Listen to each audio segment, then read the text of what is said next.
유재수 전 부산시 부시장이 부산시로 자리를 옮긴 뒤에도 업체에서 금품을 받아온 것으로 파악됐습니다.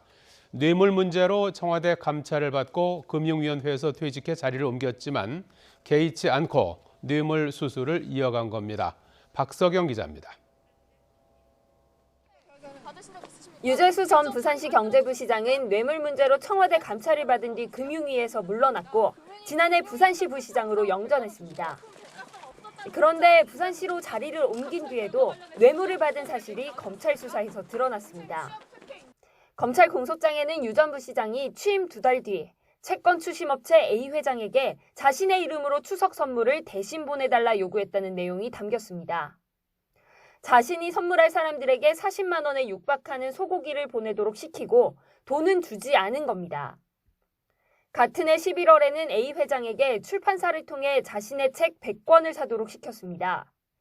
그런데 책은 자신이 받아 챙기고 책값 198만 원은 A 회장이 내도록 했습니다. 공소장에는 금융위 재직 시절 금품 수수 혐의에 대해서도 상세히 적혔습니다.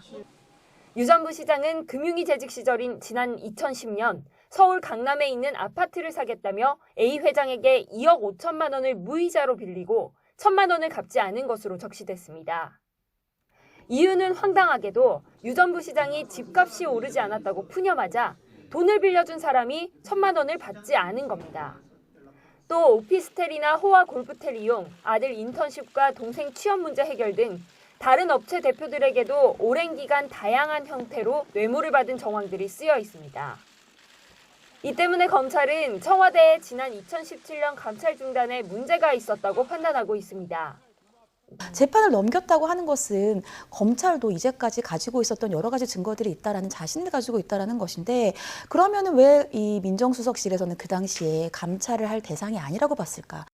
검찰은 조만간 당시 청와대 민정수석이었던 조국 전 장관을 불러 감찰 중단 배경과 여권 핵심 인사들의 영향력 행사 여부 등을 조사할 계획입니다.